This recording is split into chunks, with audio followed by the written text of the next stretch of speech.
Chicos, bienvenidos a un nuevo vídeo, soy Sanitera Peculiar, creo que todos me conocéis ya por aquí y hoy estoy haciendo un vídeo sobre las enfermedades transmisibles, tema número 2 de higiene para el medio hospitalario y limpieza del material, una asignatura muy importante para el curso de auxiliar de enfermería o, como todos conocemos, TKE. Es un tema bastante difícil, por lo menos para la gente es bastante complicado. Yo, como digo, para mí no es tan difícil como pensaba, pero afortunadamente he aprobado el temario, por lo tanto, hoy os voy a comentar un poquito el tema, ya que había hecho la presentación para mi Instagram y la he publicado en esta semana, pues como una personita en específico me la ha pedido, voy a hacer el vídeo, así que vamos a comenzar. Voy a comenzar explicando todo lo que tengo yo puesto en la presentación. Voy a hacer dos presentaciones, una de las enfermedades transmisibles y otra de los agentes etiológicos, y luego voy a explicar un anexo que no tengo editado, pero que os lo voy a ir comentando oralmente, y otra serie de cositas que probablemente os vayan a servir mucho para estudiar. Tened en cuenta que os tenéis que estudiar los contenidos que vuestros profesores os hayan dado, más lo que salga en los libros si es que utilizáis. Tened en cuenta que yo os he resumido un poquito lo que llega a entrar en los exámenes, pero seguramente hay más que comentar. Así que vamos a empezar. Como todos sabemos y como probablemente los que estéis estudiando TKE habréis dado ya en prácticamente todas las asignaturas, es el concepto de la salud y el concepto de la enfermedad. Según la OMS, la salud es el estado completo de bienestar físico, mental y social, y no solamente la ausencia de afecciones o de enfermedades. Como sabéis, esta fue la última definición que la OMS estableció sobre la salud. Si no me equivoco, la pusieron en 1954, no estoy segura. El caso es que lo que tenéis que aprender es el concepto de la salud y el concepto de la enfermedad, porque probablemente os lo vayan a preguntar. Es algo básico que os entra sí o sí en cualquier asignatura, ya sea en técnicas básicas de enfermería, en higiene, en odontología, en promoción de la salud y apoyo psicológico al paciente o en operaciones administrativas y documentación sanitaria. Nos lo van a preguntar fijo, en alguna o en la mayoría. Continuamos con la enfermedad. La enfermedad es una alteración y una desviación del estado fisiológico en una o varias partes del cuerpo, por causas general desconocidas, manifestada por síntomas y signos característicos, y cuya evolución es más o menos previsible. Eso quiere decir que la enfermedad se conoce como una alteración de lo que sería nuestro estado biológico, fisiológico, el estado físico, en una o varias partes del cuerpo y por causas posiblemente desconocidas, con síntomas y signos característicos. Recordemos que los síntomas son visibles y los signos son medibles. Es algo importante a saber. Continuamos con la clasificación de las enfermedades, muy básico y que os van a preguntar. Según la duración, es decir, el tiempo que dura la enfermedad, pueden ser agudas, que duran menos de 3 meses, lo que sería básicamente un catarro, una gripe normalita como la que podemos cogernos ahora en invierno todos, que se nos cura en 1 o 2 semanas. Subagudas, entre 3 y 6 meses, que estas, por ejemplo, podrían ser un virus bastante gordo, no sabría ahora mismo deciros cuál, pero bueno, pongamos la tosferina, la varicela, que a lo mejor puede durar un poquito más.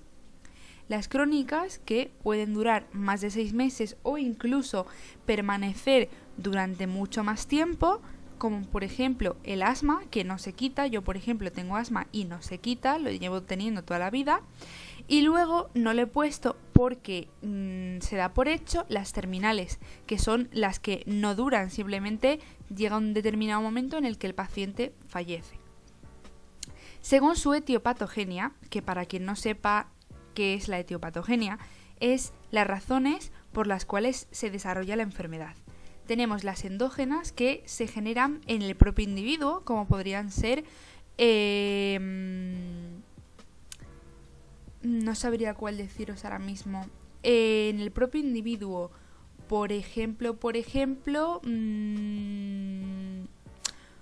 pues algún tipo de enfermedad inmunológica, no sabría deciros ahora mismo, pero bueno. Exógenas por factores externos, como podrían ser, por ejemplo,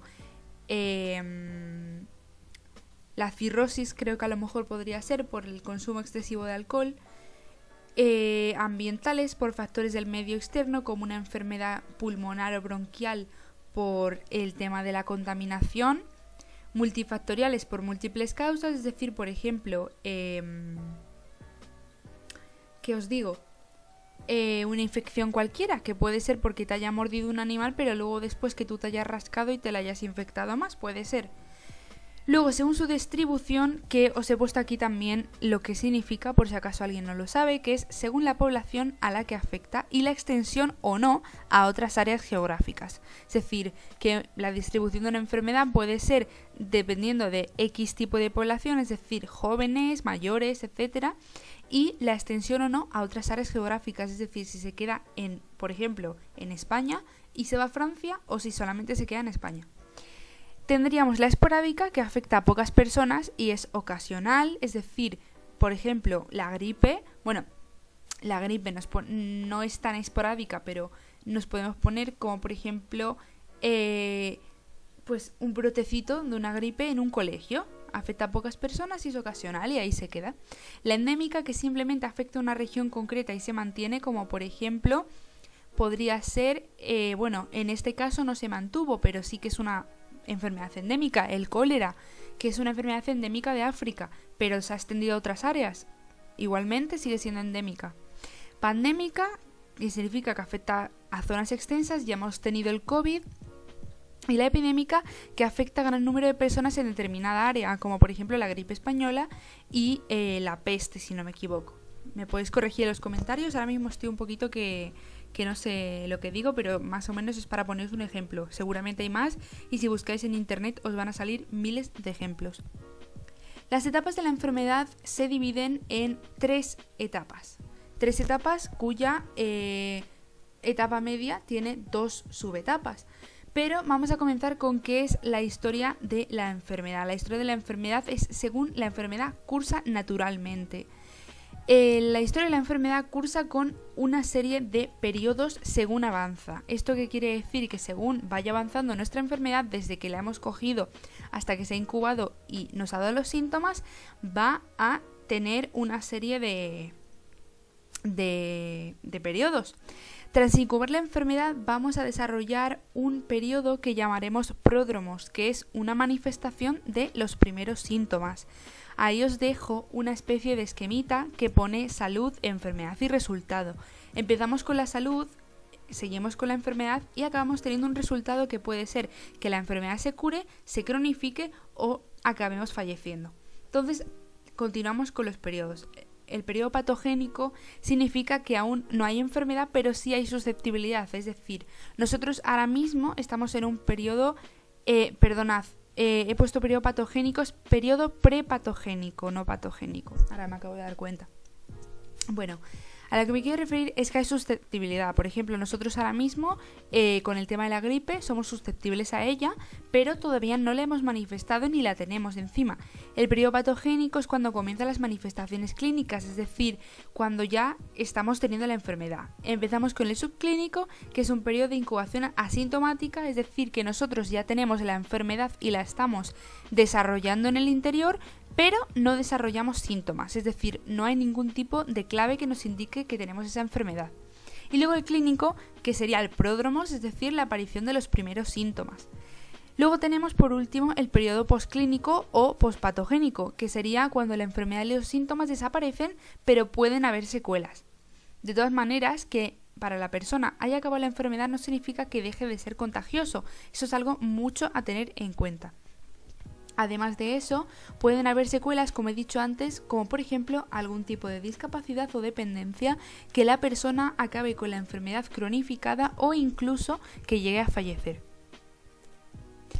Luego continuamos con la cadena epidemiológica, que es la secuencia de elementos que intervienen en la transmisión de un agente patogénico, desde una fuente de infección, que sea un reservorio o no lo sea, a un hospedador susceptible, es decir, nosotros. Los pasos que sigue un agente causal desde su hábitat natural, al cual llamamos reservorio o transitorio, hasta el hospedador susceptible. Y aquí tenemos un esquema. El agente causal va por la puerta de salida, es decir, por ejemplo, un agente causal puede ser el coronavirus, la puerta de salida, la nariz de una persona, la vía de transmisión a través de un estornudo, las gotitas y el aerosol del estornudo, la puerta de entrada, las vías nasales de otra persona y el huésped susceptible, que en este caso sería la persona contagiada. Los eslabones de esta cadena se llaman factores epidemiológicos primarios y se dividen en el agente causal, el ambiente y el hospedador susceptible, que crean la tríada epidemiológica. Estos factores se ven influenciados por los llamados factores epidemiológicos secundarios, que serían, por ejemplo, el sexo, la edad, el peso, la vida diaria, el hábito saludable, la rutina de cada persona, etc. El reservorio y la fuente de infección. Los agentes infecciosos son aquellos que producen las patologías, las enfermedades, y se transmiten desde una fuente de infección a un hospedador sano, lo que llamamos contagio. La fuente de infección es el lugar habitual u ocasional desde el que el agente, es decir, por ejemplo, un microorganismo cualquiera, es pasado al huésped, es decir, a la persona a la que le ha transmitido la enfermedad.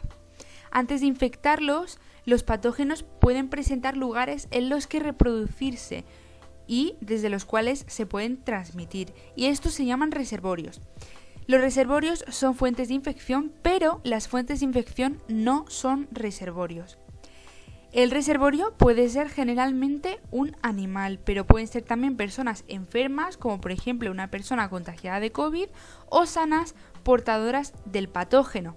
Una persona, como por ejemplo, poniendo el ejemplo del COVID de nuevo, puede ser una persona enferma de COVID que nos infecte a una persona asintomática, pero que nos puede transmitir el virus. Hay que tener mucho en cuenta esto. Son personas que con o sin patología, eliminan microorganismos en sus secreciones, y con secreciones nos referimos a cualquier tipo de sudoración, estornudo, tos, etc.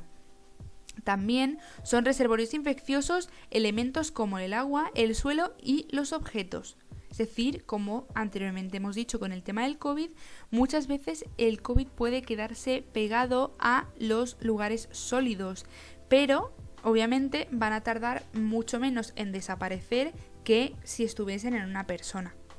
El individuo puede enfermar tras el contacto con la fuente de infección y adquirir el agente infeccioso. Es decir, que según nos pongamos en contacto con la fuente de infección y tengamos dicho agente patológico, es decir, por ejemplo el virus, ya podemos enfermarnos de esta enfermedad.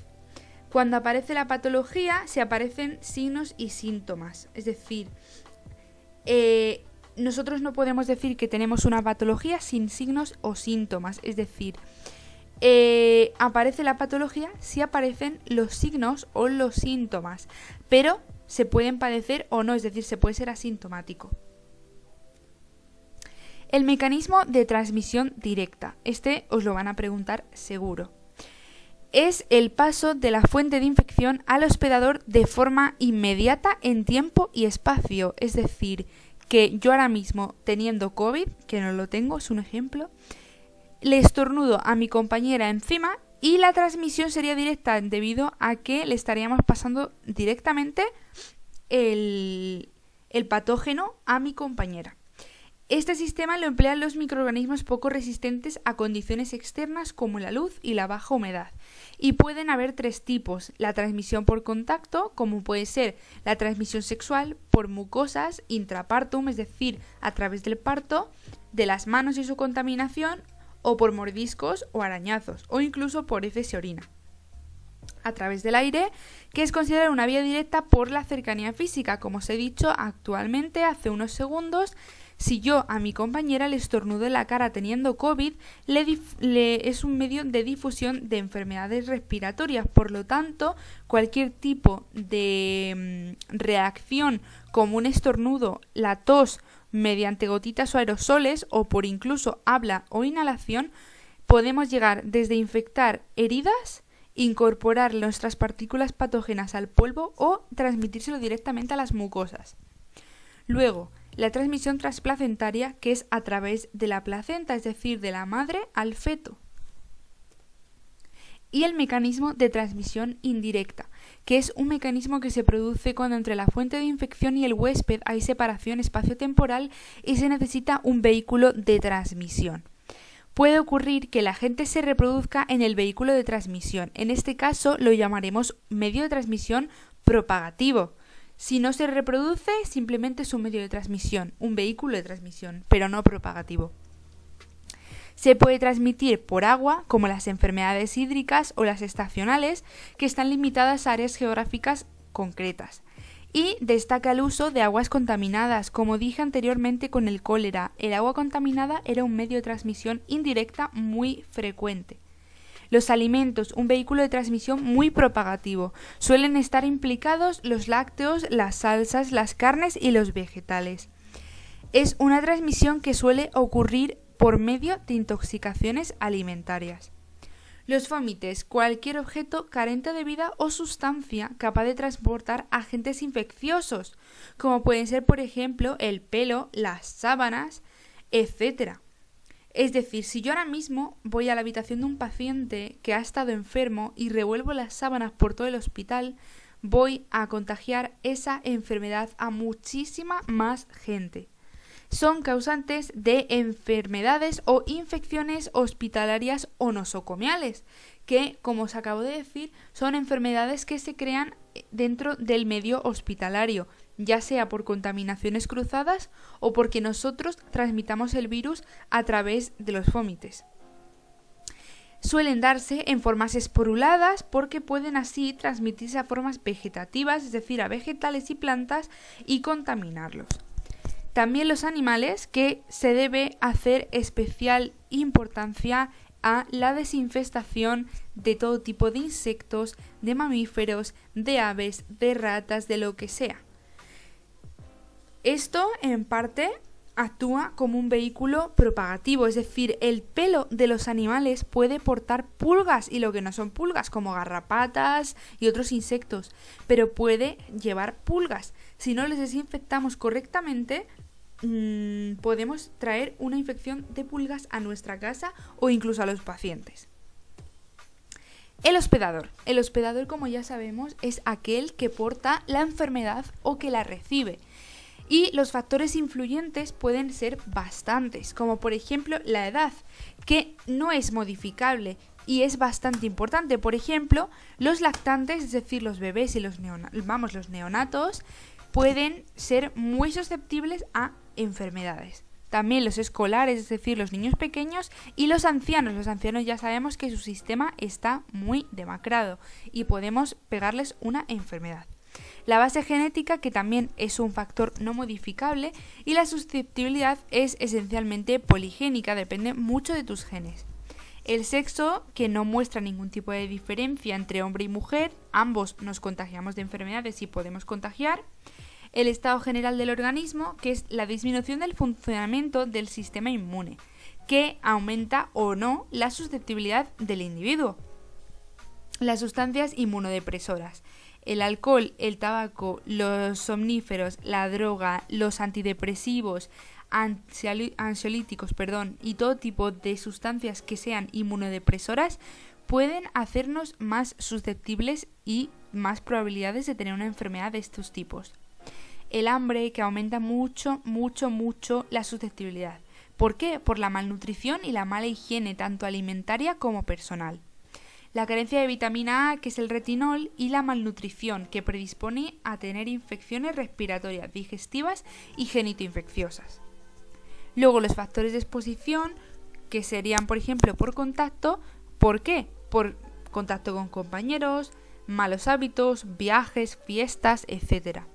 El medio ambiente, como hemos dicho anteriormente, el ambiente importa mucho, la humedad y la temperatura, enfermedades estacionales, la contaminación no.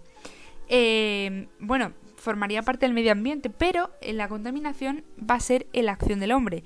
Que el hombre, como sabemos, hemos hecho muchas cosas y los plaguicidas nos han hecho tener muchas enfermedades, la deforestación y la propia contaminación.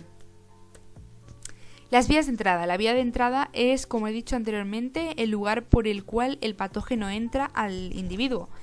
La vía de entrada principal no sabría deciros cuál es, diría que son las mucosas, pero tenemos un montón de vías, como podéis estar viendo. Por ejemplo, la piel, que como sabemos la piel es porosa y por los poros entra todo.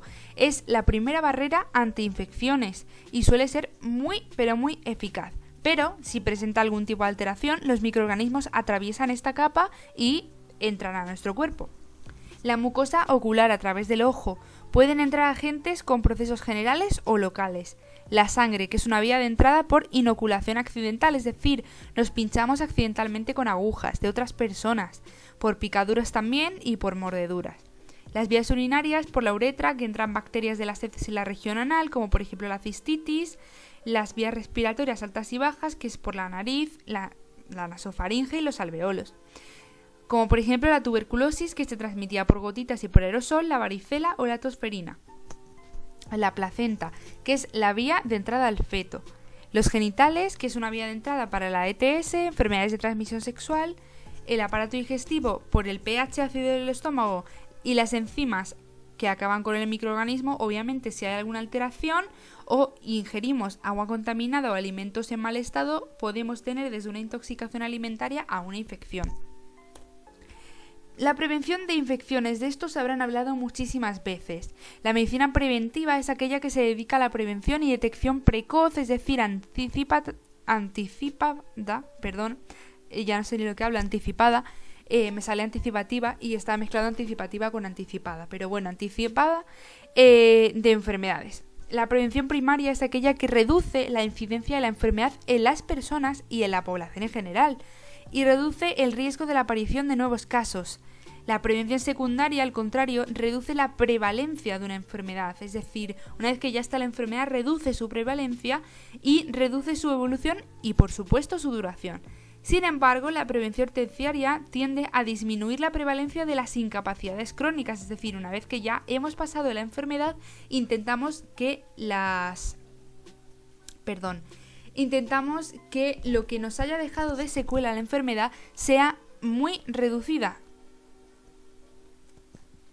Las vacunas. Las vacunas son muy, muy necesarias. Las vacunas hoy en día están hechas con un preparado de antígenos que vienen de microorganismos patógenos, que son desde microbios muertos de cepas virulentas o incluso vivos de cepas atenuadas, o tal vez componentes antigénicos con capacidad inmunogénica. En resumen, el bichito atenuado, es decir, reducida su intensidad, o muerto, que se nos inocula a nosotros, es decir, se nos inyecta para que desencadenemos una respuesta inmune humoral, es decir, que creemos anticuerpos que reconozcan el bichucho, como dice mi profesora, el bichucho, y ataquen al agente infeccioso desde el primer contacto, para evitar la enfermedad.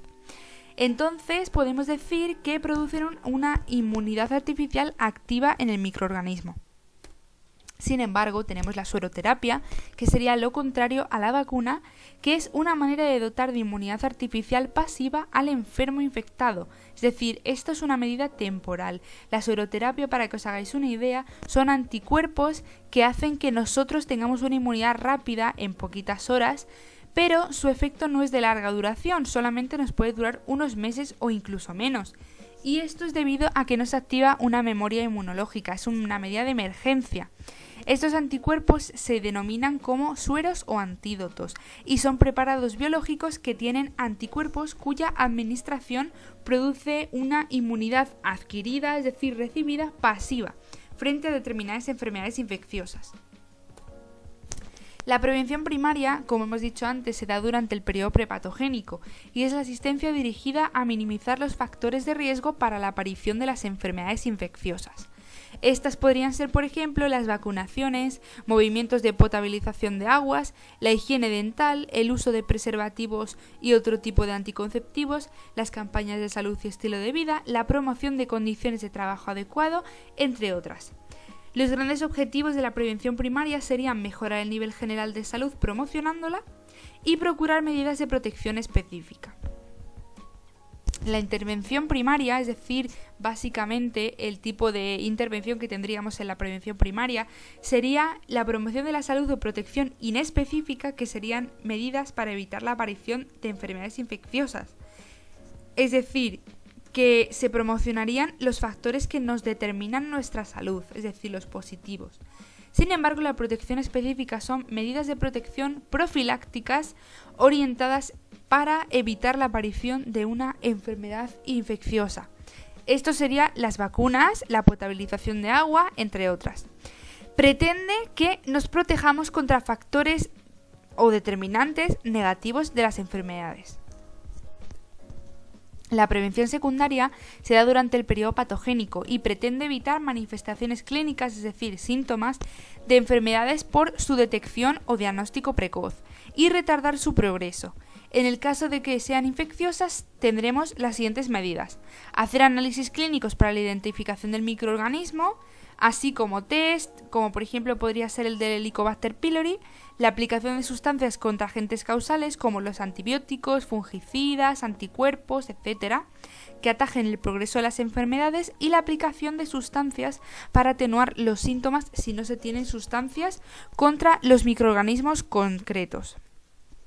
La prevención terciaria, como último recurso, es la asistencia dirigida a mejorar el curso de las enfermedades crónicas y evitar complicaciones, es decir, que de esta manera mejoraríamos la calidad de vida de nuestros pacientes crónicos.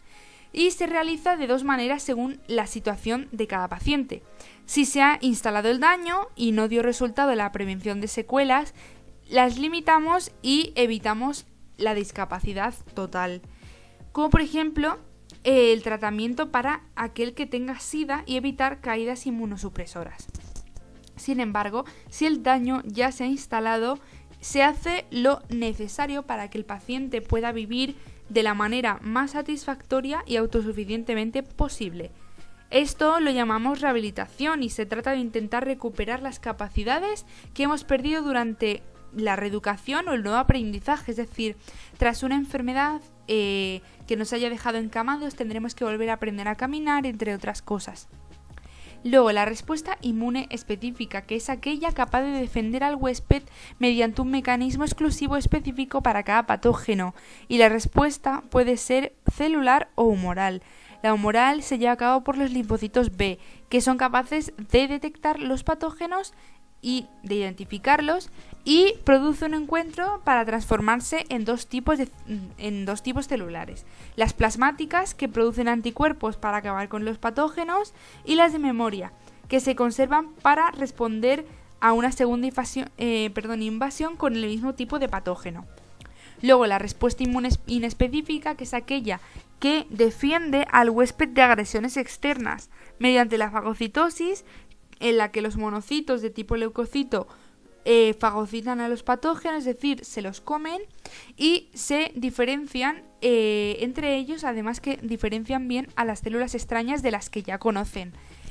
Esto se hace mediante la inflamación, que son cambios que producen una respuesta a una infección, la vasodilatación local, que lo que hace básicamente es dilatar los vasos sanguíneos para aumentar el riego sanguíneo, que provoca calor en la zona afectada y enrojecimiento; el aumento de la permeabilidad de los capilares, que facilita el paso de los fagocitos; y el aislamiento de la zona lesionada.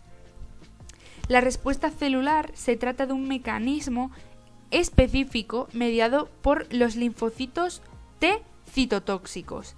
Un patógeno es reconocido por un macrófago, que es otro tipo de celulilla. El macrófago expresa en su membrana los antígenos del microorganismo, y los linfocitos T colaboradores se unen a los antígenos y comienzan a fabricar sustancias llamadas linfocinas.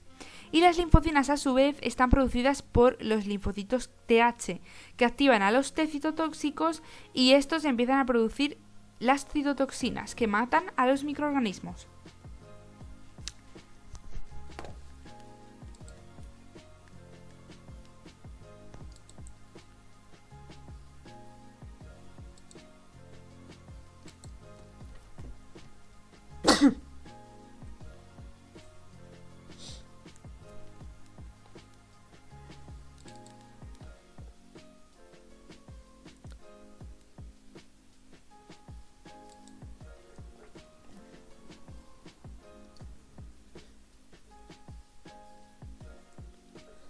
Vamos a continuar con los agentes etiológicos o causales, que para el que no sepa lo que son los agentes patógenos, los microorganismos que nos van a producir una enfermedad.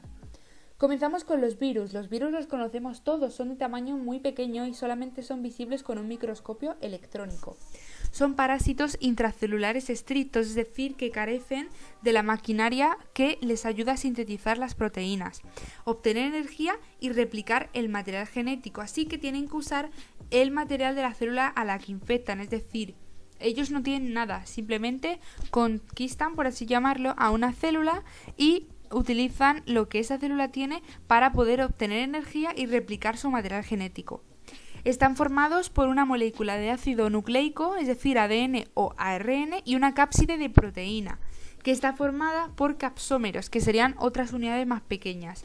Suelen tener, o algunos tienen, una envuelta, es decir, como una capita que los envuelve, que pertenece a la antigua célula donde se produjeron y que salieron por gemación. Las bacterias, por el contrario, son microorganismos celulares procariotas, pero que no presentan un núcleo definido. Se comportan como patógenos estrictos u oportunistas. Tengamos en cuenta que un oportunista es aquel que se beneficia del huésped al que tiene, pero a la vez beneficia o no en parte a su huésped. Se trata de un microorganismo ubicuo, es decir, que se encuentra en todo tipo de hábitats del planeta, ya que algunos son capaces de crecer en ambientes extremos. Sin embargo, se trata del único microorganismo que es sensible a los antibióticos, pero que puede llegar a generar resistencia a los mismos. Los priones son muy duros y son estoy muy espesa, disculpadme de verdad. Son formas acelulares constituidas por proteínas sin ácido nucleico, y estas proteínas se encuentran de forma natural en muchas células, pero que pueden llegar a convertirse en patogénicas si se altera su estructura secundaria y deriva en un incorrecto plegamiento de su estructura terciaria. Es decir, para que os hagáis una idea, ahora os pongo una imagen, pero es una especie como de rizo que se plega mal y suele generar bastantes problemas, ya que se propagan por una transmisión de proteínas anómalas y suelen infectarse bastante rápido. Cuando un prión entra en un organismo sano por una ingesta contaminada, actúa sobre él por la forma de el mismo tipo de proteína. Eso quiere decir que modifica y convierte la proteína en un prión. Y estos mismos pueden pasar a convertir más proteínas, provocando una reacción en cadena que produce muchísimas cantidades de proteína prión. La diferente configuración de las formas patogénicas permite que éstas se unan, dando lugar a conjuntos proteicos que están en forma de bastoncillos, que se suelen acumular en el encéfalo, a nivel del corte cerebral, provocando daños. Estos serían básicamente los que crean las enfermedades espongiformes transmisibles. Estos mismos están implicados en diversas enfermedades transmisibles que afectan al sistema nervioso central, tanto en animales como en el hombre. Y en el hombre producen encefalopatías espongiformes transmisibles, como podría ser la enfermedad de Creutzfeldt-Jakob, también conocido como ECJ, y la enfermedad de Gerstmann-Straussler-Scheininger y el Kuru. La proteína del prión es muy resistente a temperaturas altas, también a la radiación y a los disolventes fuertes, por lo tanto es muy difícil de eliminar.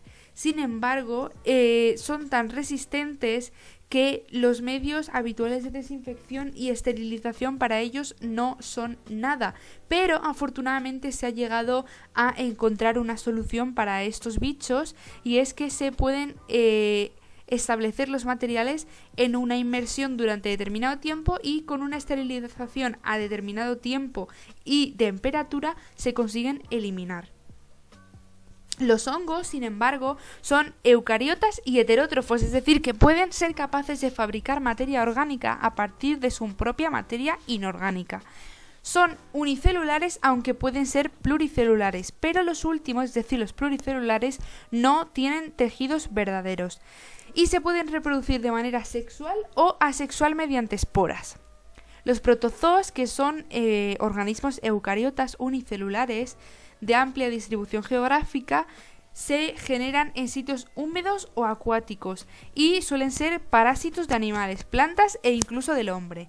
Se mueven por los flagelos, que serían básicamente, como veis aquí, este tipo de pelillos que tienen por esta zona, y algunos tipos de protozoos que conocemos serían, por ejemplo, el Trypanosoma gambiensis, que crearía la enfermedad del sueño, el Trichomonas o tricomonas, que crearía la tricomoniasis vaginal, es decir, de la boca al intestino, y el Plasmodium, que crearía el paludismo. Y por último, los metazoos, que es un reino compuesto por un grupo de organismos con las siguientes características: eucariotas, heterótrofos, pluricelulares, tisulares de metabolismo aerobio y de reproducción sexual y con simetría. Básicamente los metazoos son los animales, y todos los animales cumplen con las funciones de alimentación, respiración, circulación, excreción, relación, movimiento y reproducción. Ahora yo os quiero comentar otra cosita respecto a todo este tema. Para el tema de la prevención de infecciones también se pueden hacer campañas sanitarias para la prevención de infecciones, de enfermedades infecciosas. Con ello se le pueden dar consejos a la población para estas prevenciones, como cumplir con el calendario de vacunas, no automedicarse, lavarse las manos, consumir alimentos bien cocinados, no fumar, entre otras, y también consejos para los recintos sanitarios, es decir, para todo tipo de personal sanitario, como lavarse las manos antes y después de la exploración de un paciente, cambiar los guantes por paciente, cambiar los guantes si en el mismo paciente se pasa de zona contaminada a limpia, tener cuidado al administrar inyecciones, no encapsular las agujas al usarlas, tener cuidado de manipular el material de desecho, entre otro tipo de... ¿Cómo se llama esto? De razones. Luego tenemos, por ejemplo, la inmunidad adquirida. La inmunidad natural, por ejemplo, es en el caso de que la sustancia que produce la respuesta inmune se haya penetrado de manera no provocada, es decir, que haya sido de manera natural en el organismo.